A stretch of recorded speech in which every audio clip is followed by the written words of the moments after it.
Hello students, today we are going to discuss very important topic, that is different methods used in the extraction of metals. Already we have discussed the different steps used in the extraction process. Methods of extraction depends upon the nature of metals used.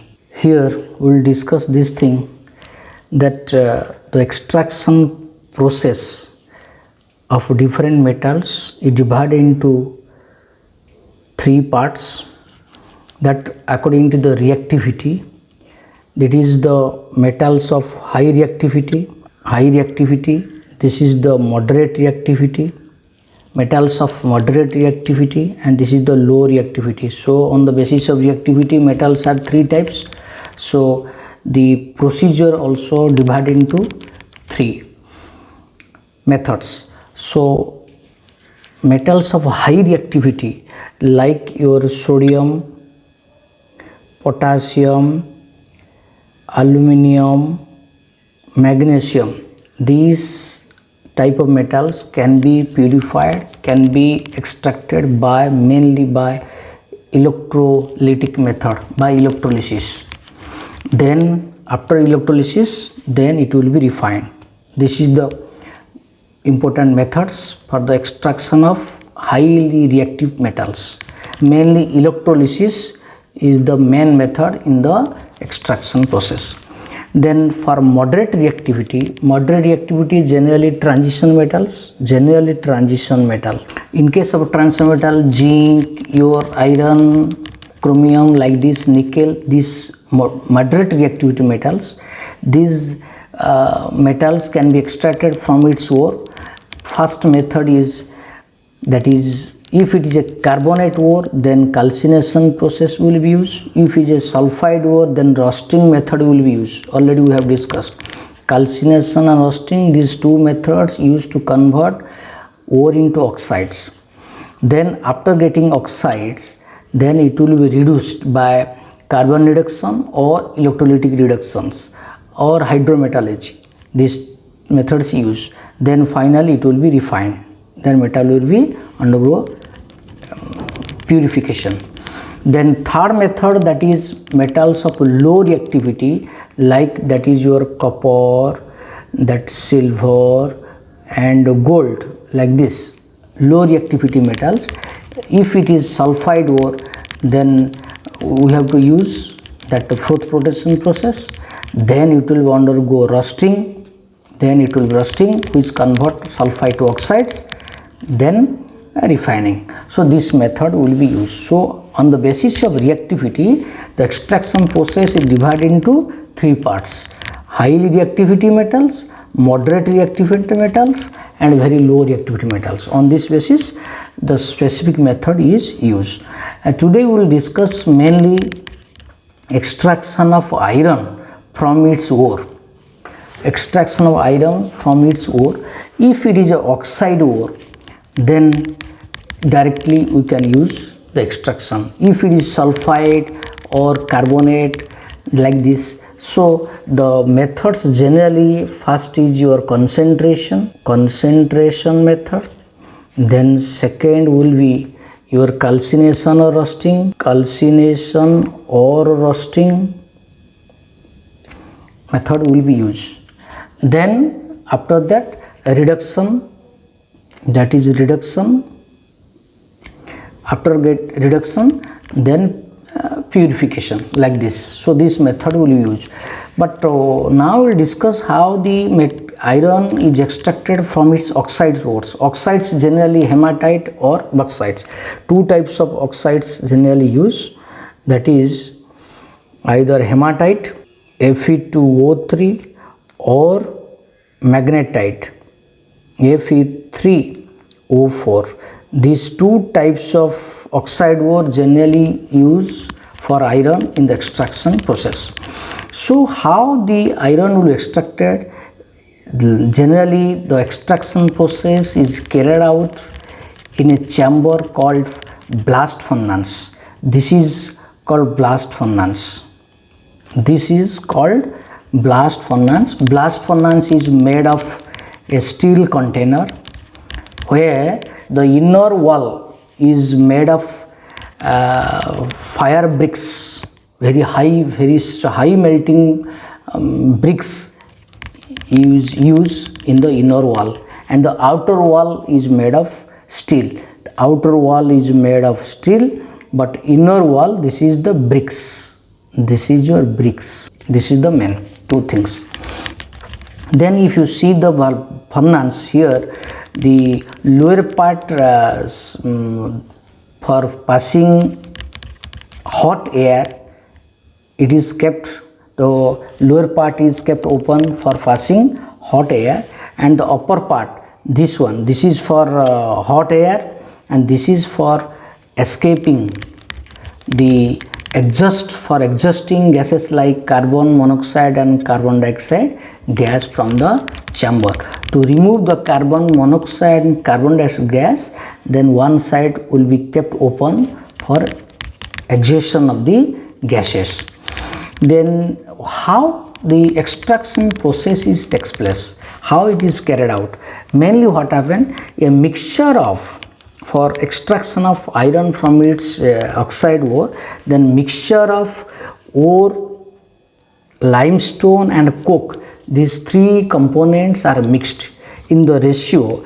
Generally this is, ore is your 8%, 8 part, then 8 is to limestone is 1 part, then coke is 4 part. This ratio, this is your ratio, that 8 is to 1 is to 4. Ore is 8 part and limestone 1 part and coke is 4 part. This mixture is taken in the blast furnace. It will be added from the top of the blast furnace. This is your top. It will be added from this side. The mixture of ore, then limestone and coke means carbon, will be added from the top of the furnace.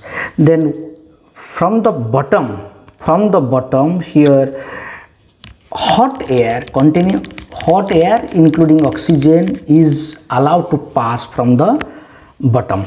Continuously hot air will be allowed to pass. Then when the mixture will be dropped into the blast furnace, then different types of reaction takes place in the chamber, in different temperature, in different zone the reaction takes place. What are the types of reaction takes place? Till the oxides convert to metals, till the oxides reduce to metal, we'll discuss. Here mainly if you see the temperature produced in the blast furnace, mainly 3 zones are maintained. Very high temperature maintained at the bottom. At the bottom, high temperature maintained. How much? 1570 K to 2170 K. This type of temperature maintained at the bottom of the furnace. Then at the middle, the temperature around 1072 1270. This temperature maintained at the middle. And at the top, how much temperature maintained? 500 to 800 K temperature maintained at the bottom, at the top.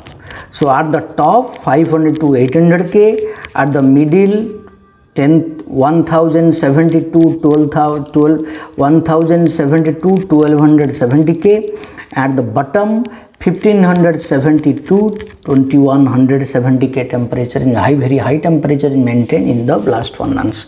So whatever reaction takes place, then if you see from the top, what happens here? Calcium carbonate, this reaction you can see, calcium carbonate is very thermally unstable. When it is heated, they convert to calcium oxide and carbon dioxide is formed. This reaction is called decomposition reaction of limestone. Limestone, here limestone used as, generally it is called flux. Mainly it is used as flux. This limestone, calcium carbonate used as flux. You have to remember, used as flux. Then this limestone it decomposes to calcium oxide. Then at the same time when you use Fe2O3, then another reaction what happens, when the carbon will be dropped in the mixture, carbon coke is used, then coke is converted to carbon monoxide. From the, when it will immediately drop into the blast furnace, then carbon is converted to carbon monoxide is converted to carbon dioxide, then carbon dioxide again reduced to carbon monoxide. Like this reaction takes place inside the blast furnace. C convert to CO2, C convert to CO, CO2 convert to CO. Like this different types of reaction takes place in the blast furnace. When the CO is produced, then CO and Fe2O, these two reactions, this is the first reaction, this is the second reaction. In the second reaction what happens, Fe2O3 plus CO, CO is produced from carbon, then it is reduced to Fe3O4. Fe3O4 is formed. This Fe3O4 again reduced by carbon monoxide to FeO. This is the third step. So at the temperature 500 to 800 K, at this temperature three reaction takes place: decomposition of carbon dioxide to calcium oxide, carbon dioxide. Then second step, reduction of ferric oxide to ferroso-ferric oxides. Then ferroso-ferric oxide again reduced to ferrous oxide, FeO. So this three reaction takes place at temperature 500 K to 800 K. This is the first zone. In the first zone, these three reaction takes place. Then come to middle zone. Middle zone, that is 900 to 1500 K.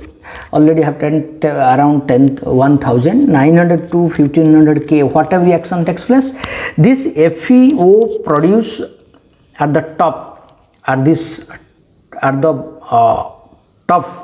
That means at the we can say upper part of the blast furnace, this FeO again reduced by CO to. Then what happens in the second zone? What happens? This FeO produced in the first zone, this FeO again reduced to Fe by CO. This is also one reaction at the second zone.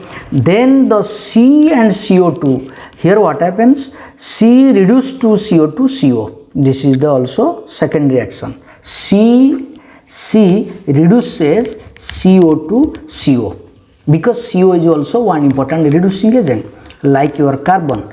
Then this reactions, this third reaction in the second zone, what happens, this calcium oxide, this is called flux, this is called flux, plus silicon dioxide is impurity. This is your impurity. These two reactions combine produce slag. This is produce slag. This is the third reaction takes place in this zone. Then what happens? Flux is calcium oxide. It is produced due to decomposition of calcium carbonate in the first zone, that is CO and CO2, that is used as a flux. Flux and impurity combine to form, on heating, heat is required, on heating produce slag, and this reaction flux plus impurity produce slag is called smelting. This reaction is called smelting.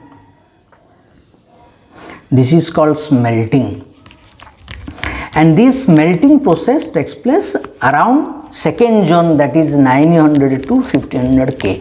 This slag, calcium silicate which is produced, it is very lighter substance, it is floats, it is goes to the down and it just remains on the surface of iron, molten iron. Then if you see at the bottom, that a hot zone, very hot zone, what happens, this carbon directly convert to carbon dioxide due to direct combustion, because hot air is blown from the bottom. That's why immediately carbon which is coming from the top to the bottom immediately burns to produce carbon dioxide.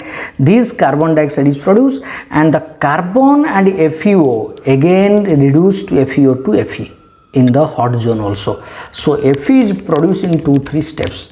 First Fe2O3 to Fe3O4, Fe3O4 to FeO, then FeO convert to Fe by CO in the second zone, then FeO convert to Fe by carbon. So ferrous oxide can be converted to iron by carbon monoxide reduction, or it is converted to Fe by carbon reduction.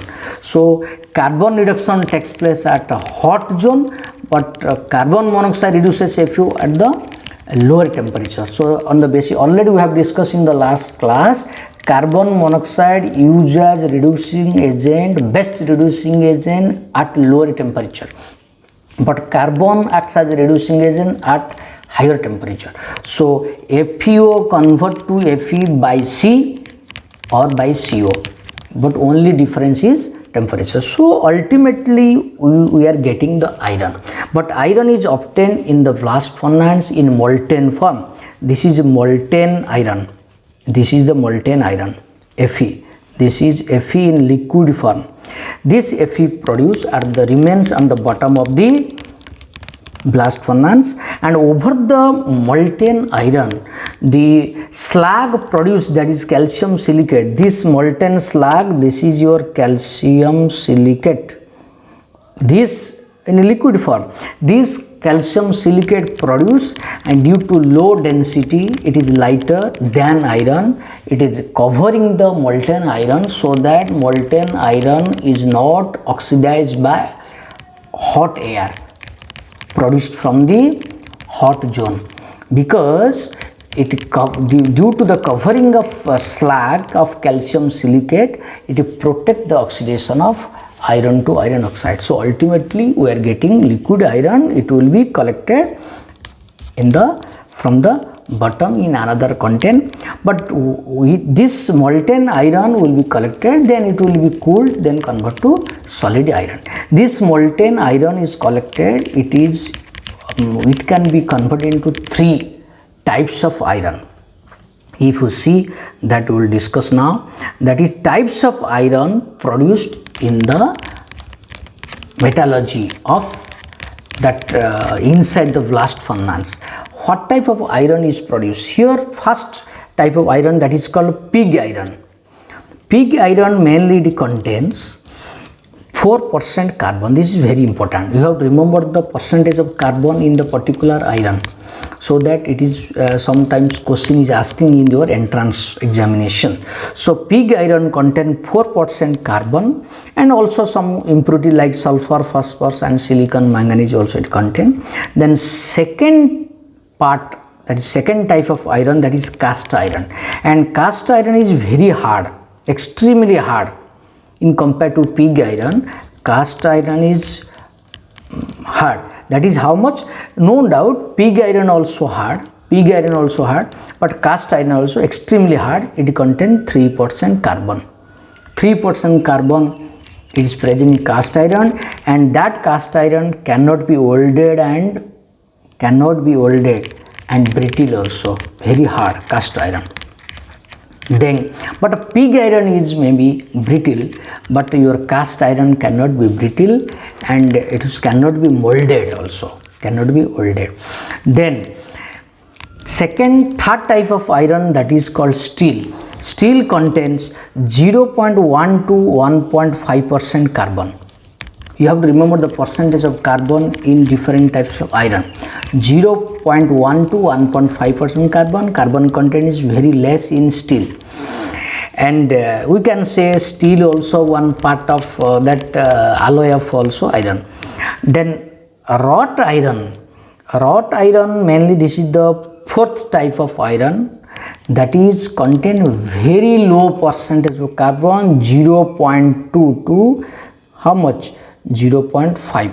Very low percent of carbon is there, 0.2 to 0.5%, and it is malleable and it is called also purest form of iron, and is very soft, because if the carbon content increases, then hardness also increases.